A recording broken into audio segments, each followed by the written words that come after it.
Manning.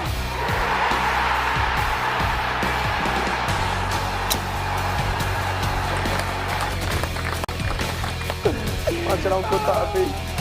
Back towards goal, hits the post, but tapped in, and there's Sam Bell. Neesman, Slater and Cornick, that'll do it. And he make an impact right away. He'll try. Oh yes! Tommy Crawley's only gone and done it again.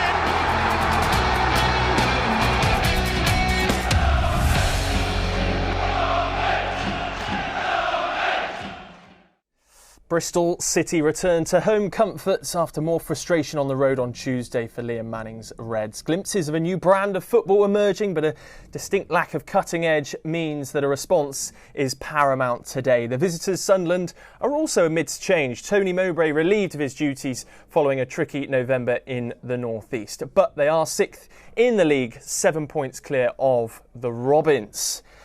Rumours circulating, though, that Michael Beale is about to be named the new Sunderland manager. Perhaps that could act as some sort of distraction for the Black Cats today. Can Bristol City pounce? Here watching all the action alongside me today is former Bristol City player Chris Honor. Delighted to have you alongside us again.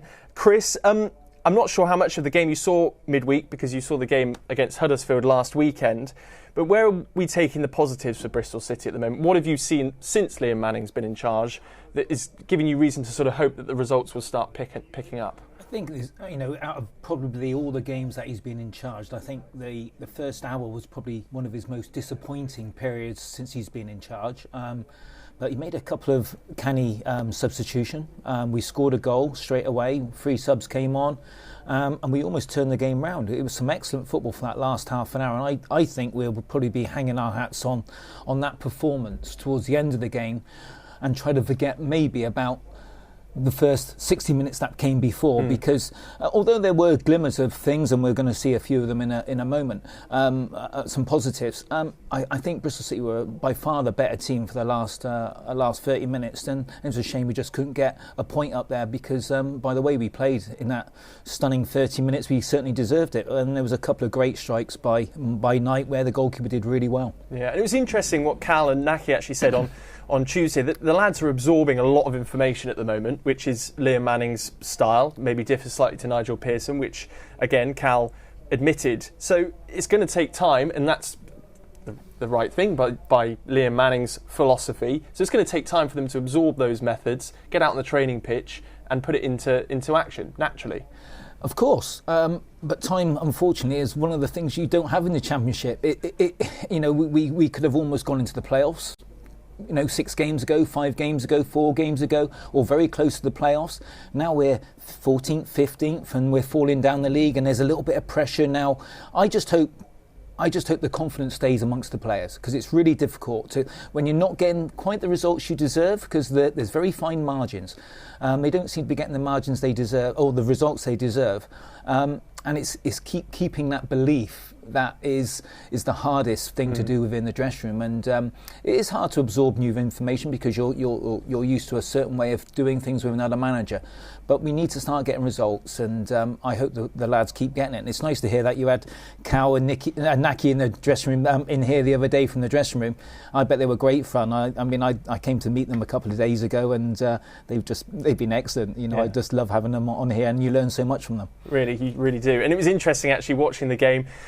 Cal particularly is very, very animated when he is co-commentating. Naki was there as well, of course, and there is some interesting team news coming. Hopefully we're seeing Naki Wells back in a Bristol City shirt very, very soon. So let's cross for the team news now. It's our league commentator for the afternoon. It's Alex Duffel up on the gantry. Thank you very much, Toby, and welcome everyone to a rather grey but dry December afternoon here at Ashton Gate. And more on that Naki Wells news shortly. But first, our opponents this afternoon at Sunderland, who focus on them in recent days, has been on who the new manager might be. For the moment, however, interim boss Mike Dodds remains in charge, and as he looks to make it 3 wins from 3, he's made 2 changes to the side that beat Leeds in midweek. Goalscorer Joe Bellingham drops to the bench, as does Dutch centre-half Jason Sealt, who picked up a minor knock in that fixture. Pierre Ekwar and Patrick Roberts are the 2 to come into the starting 11, and Jack Clark will provide the biggest threat up top as he looks to add to his 10 goals this season 8 of which have already come away from home. Now, as we said, the big news for Bristol City is that striker Nahki Wells is fit enough to make a return to the matchday squad in a major boost for City's squad depth. Liam Manning makes 2 changes from the side that narrowly lost to Blackburn. Gardner Hickman comes back into the lineup in replace of Joe Williams, and Anis Mehmeti also starts in replace of Sam Bell on the left-hand side. Wells' return to the bench means that Manning isn't short of attacking options should he want to change things up during the game, with Conway, Vyman, Bell and Wells all offering alternative options going forward. And now we can hear from the boss as Liam Manning has given us his pre-match thoughts ahead of today's fixture. Liam, back at home, how pleased are you after 2 games on the road? Yeah, delighted to be back here. I think performances-wise, obviously the Middlesbrough game here, the Norwich game, despite that game not the result, the performances those games were really strong. So again, the fans played a big part of that. So hopefully, we can generate some noise and make this a real tough place for oppositions to come. You made a couple of changes. Let's start with Anis Mehmeti. What has he shown you off the bench that merits a start today? Yeah, I think a combination. I think daily in training. I think how he's applied himself, how he's kept his head down, worked, and spoken to him numerous times about being ready when you get the opportunity, and whether it be 30 minutes like the other night, grab that opportunity. And I thought he had a real positive impact and real big influence on turning the game for us the other night. So I'm looking forward to seeing him come in and seeing what he can do. Taylor Gardner-Hickman offers you lots of things, but in particular set piece delivery. Is that part of his selection today?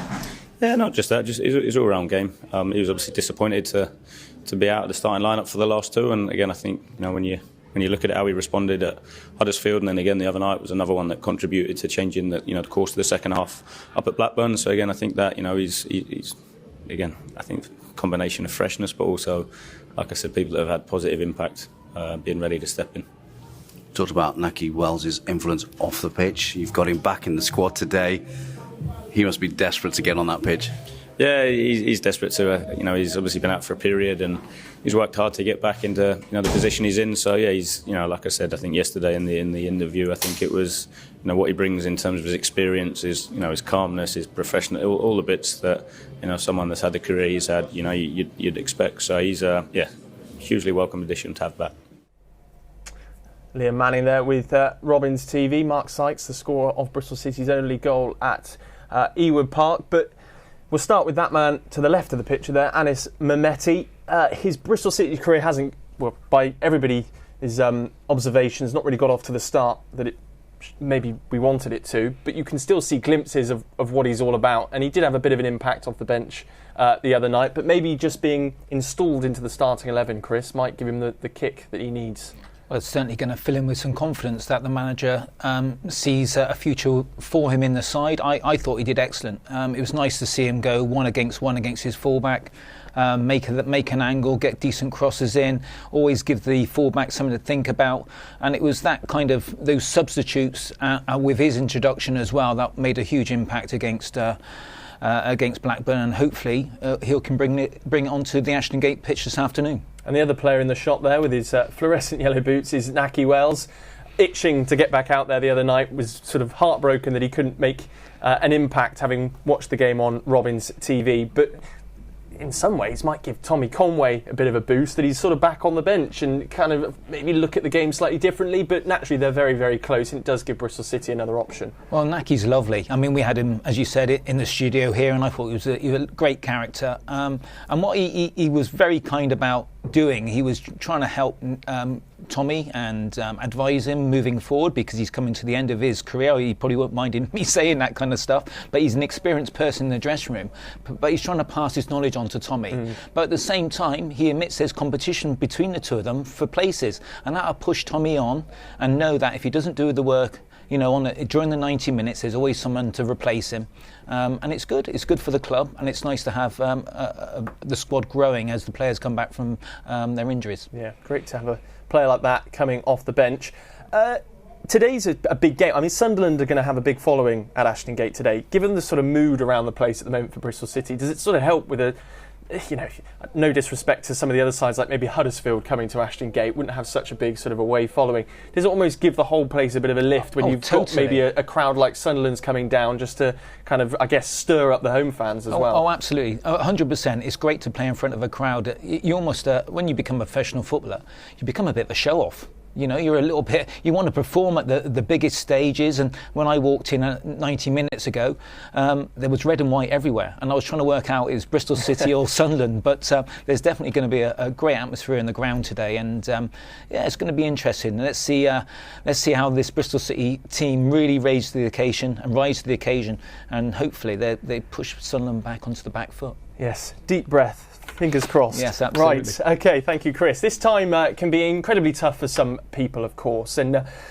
this week we've turned the attention to the North Bristol and South Gloucestershire Food Bank. And the Bristol City women's side have been down there finding out a bit more about the work that they do, how us fans of Bristol City can get involved, and the sorts of donations we can make. So here's a short video with some more information. Our aim is to get, if we can, as close to 111 boxes. Do you want me to speed up? No, it's okay. What stuff do we need people to bring on Sunday? Obviously, we're doing a collection. We want to raise awareness for the food banks in the local community. What is the stuff that people need to know? What are people in need of? So we need tinned fruit, tinned vegetables, sponge puddings, coffee, UHT milk, that's long life milk, washing powder, toilet roll and deodorant. Deodorant, so all stuff food stuff that can be kept in the cupboards and just toiletries and amenities. Yes. What's next? 2 crackers. Oh, I love a cheddar. Love a cheddar. Christmas puds. Looks like we need a refresh. Right?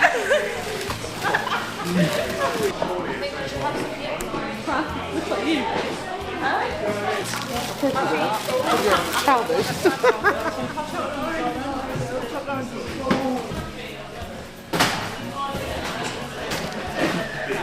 You just knocked them over.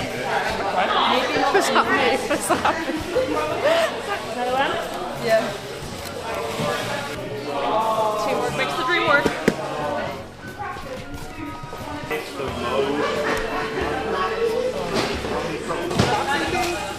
Special touch.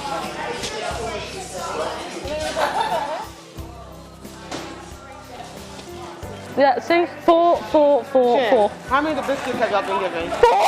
4? Not 2. Really? Oh, guys, can we just have a moment just to Nye is such a hero doing all that ribbon. Do you actually need anything? Crisps, look low. What crisps are you going to go for here? No, Smithy is actually efficient. You can tell she's worked in this before.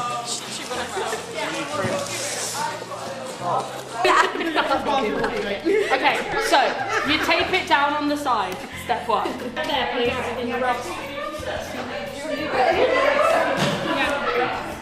Alright.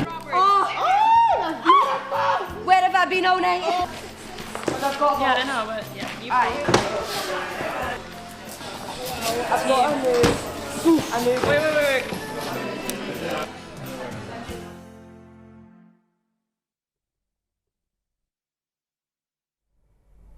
Bristol City women there highlighting the great work that the North Bristol Food Bank do. So thank you for that. And of course, you can visit those details and make a donation yourself. They are back in action tomorrow afternoon, of course, back here at Ashton Gate against Chelsea. Big fixture. They're putting up one hell of a fight in the WSL so far this season. So make sure you get down to Ashton Gate, grab your tickets. Of course, you can go to bcfc.co.uk to grab a ticket this evening as well, if you like. Plenty more to come. We'll be hearing more from Harry Cornick, who caught up with Dan White earlier on this week. Plus, we'll be looking ahead to today's fixture. We'll see you shortly.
Welcome back to Robins TV. Big test for Bristol City this afternoon as they face Sunderland, who of course currently sits 6th in the Championship table, but lots of rumours swelling around who the new manager might be, so maybe a bit of a distraction for them this afternoon. Fingers crossed. Right, we had Cal Naismith here the other night, and he said there's one thing you should never doubt, and that is the players' desire at the moment to fight for the badge. And one man that epitomises that is Harry Cornick. He's made more substitute appearances than any other player across the Championship so far this season, and earlier on this week he caught up with Dan White down in the festive markets in Cabot Circus. Well, Harry, this is a nicer setting inside the German bar here in Broadmead, and we were talking earlier about, you know, you're closing in now on 1 year as a Bristol City player, but it's 10 years for you as a pro, so does that sort of sound surreal? I mean, when you're growing up, if you were given the chance to have 10 years as a professional footballer, you'd have taken it. Yeah, I mean, it was I never thought it was possible when I was younger. I never thought I'd ever be a professional footballer. I used to go to games when I was 15, 16 and watch my local team Poole Town and think, if I ever play for Poole Town, I'd be happy. But 10 years of football, it's been a great journey, and I'm hoping the best years are yet to come, hopefully. Yeah. I mean, with the greatest respect to Poole, it's not football's hotbed of the UK. So what was it like growing up in Poole then? And did you ever think, you know, does a guy like me from Dorset get the opportunity? Well, when I was younger, I used to obviously play for my local team, and there was better players than me. I remember there was a lad called Josh Carmichael who was the best footballer I think I've ever seen when I was younger. He used to win every game, the best player every game. So he used to play for Bournemouth, and I thought, that's so cool. He used to play for Bournemouth, and I had trials when I was younger. I had trials at Bournemouth. I think I went to Portsmouth for a trial and never made it there. And then I was playing for my local team, Christchurch. I was actually working at McDonald's at the time when I was playing for Christchurch, and I got a trial at Bournemouth when I was 18. They said just come along more for training and whatnot, and I scored on a trial game for Bournemouth. And the rest is history. They signed me, and here I am 10 years later playing for Bristol City. But yeah, I never thought it was possible, but I guess I got lucky and just took my chances when they came. Do you ever think what could have been? You could have been still at McDonald's. I could have been. I mean, it's a crazy thing. I used to work at McDonald's, but I had to make some money. I had to get some money to take girls on dates and go out with my friends, go to the cinema and whatnot. So I mean, it's all part of my journey, and I think whatever I did when I was younger shaped me into who I am today. So I'm always proud of what I've done. And paying your subs, presumably, was that a thing? I think my dad was still paying for my subs at that point, trying to help me in my career. But no, he was obviously great for me, my dad, growing up with my football, and he never put any pressure on me. And I'm quite thankful that he never did, because I definitely wouldn't be here if he did. Yeah, I mean, so going back to Bournemouth then, when you did get the call to say that, we'd like to take you on, what was that feeling like, and what was your dad's reaction? Yeah, it was crazy. I was doing my A-levels at obviously college at the time, or sixth form I was from, and it was in January, and my dad said, you can go on trial. Obviously the trial went really well. My dad was like, well done. They offered you a 1.5 year contract, and my dad was like, you can take it, but you're not allowed to leave school. Like, you have to stay in school, finish your A-levels. I was like, can I just go be a footballer, Dad? Like, I've got the chance to go do it. And he said, you can do it next year, but this year finish your A-levels. And because he was a teacher, and he still is a teacher, so he was an academic background, and he always used to say, something to fall back on. If it doesn't work out, I always thought, I can go for a year, try and be a footballer, and if it doesn't work out, I've got my A-levels to fall back on. I can go to university. But it's all worked out, thankfully. But my dad made sure that my career wasn't defined in 1 year, that I always had something else to fall back on, and that football wasn't the only way you could live your life. There was other things to do. And looking at it now, do you agree with your dad, or is there still going, no, Dad, I could have done it? I mean, I guess I agree with my dad. I've got my A-levels now, so after football, when that's finished, I've got something to do as well, and something else to fall back on at the end of my career, and something else to enjoy. But he was probably right at the time, but I didn't see it like that. I didn't see it at all. Yeah, I see. Being at Bournemouth then, you didn't obviously go straight into Bournemouth. There were a few loan spells before that in non-league. So what was your non-league experience like? I mean, I love non-league. It's just a different environment, completely different. Everyone takes it a bit less seriously, or everyone has a bit more fun sometimes, or it's just a completely different background. There's different rules, I guess. I mean, you can bend the rules more when you're non-league, but I think it shaped me as a footballer today. It's helped me a lot in learning about the game and about myself, really. But thankful to all the clubs that took me on loan when I was younger. What a great guy, Harry Cornick there with Dan White. Hopefully he gets an opportunity off the bench today. And of course you can watch part 3 of that interview down in Broadmead with Dan during the game, before the game against Hull City on Friday night. So will he make an impact off the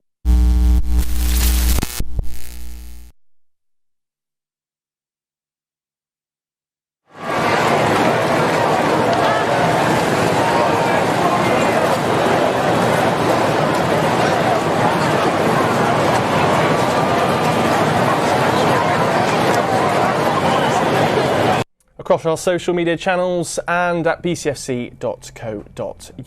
Right, let's look ahead then to today's fixture and some of the key moments from the last few games for both of these sides, starting with Sunderland, who've won their last 2 games under interim charge for their head coach. Lots of rumours, as I said, circulating as to who the next manager will be. But this is where they're strong, and it's in the wide areas. And Chris and I, we were looking at this prior to kick-off. You're a big fan of Patrick Roberts. I think he's absolutely brilliant. Lovely left foot, great balance, low centre of gravity. It's going to be a real battle again for Cam Pring, but this time he moves infield and he lays the ball outside for the overlapping fullback or one of the midfield players to run into the empty space. But it's a common thing.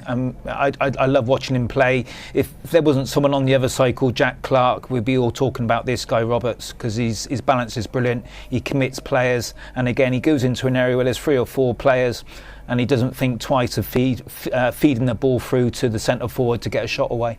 Cam Pring's got his work cut out today. It seems like that every week, doesn't it? I know, but if there's one player that can manage, it's certainly Cam Pring. Let's look a bit at their defensive work. On the other hand, they struggled a bit against Plymouth when the ball was sent long upfield, rather like this, from the centre half, and we see the fullbacks high up the pitch here, really exposing the 2 centre halves with that defence splitting pass. Yeah, the fullback seems to have tucked in a little bit too tight to his centre half. Then great finish by the Plymouth player who just uses a little bit of disguise, comes back onto his right foot. You can see the fullback just tucking it in, opens up, leaves the space out wide. Great bit of skill. Shifts the ball onto his right foot, finds the bottom corner, but maybe that's another little bit of communication issues that Sunderland may have. Yeah, and finally, looking at Bristol City, it's been about choosing when to press in recent times under Liam Manning. Joe Williams with some excellent work here to get this move underway, but him and Jason Knight, admittedly Joe Williams isn't in the side today, really integral to opening up opportunities like that for Tommy Conway. Yeah, that was brilliant by Joe Williams. He's nicked the ball, toe in, feeds Tommy Conway, and unfortunately great strike, but he puts it just over the crossbar, and that's certainly one of the ones that Tommy on a good day can find the back of the net. But this is another one where we've just made the substitution, some fresh legs on the pitch. Gardner Hickman nicks the ball, feeds Knight, who then feeds the ball again into Sykes and tucks the ball away, and we're back in the game at 2-1. Absolutely. Chris, we're going to let you join Alex up in the gantry. Right, it's time for us to say goodbye to those of you that are watching on YouTube and Facebook. You can go to bcfc.co.uk if you are overseas to download your matchday pass.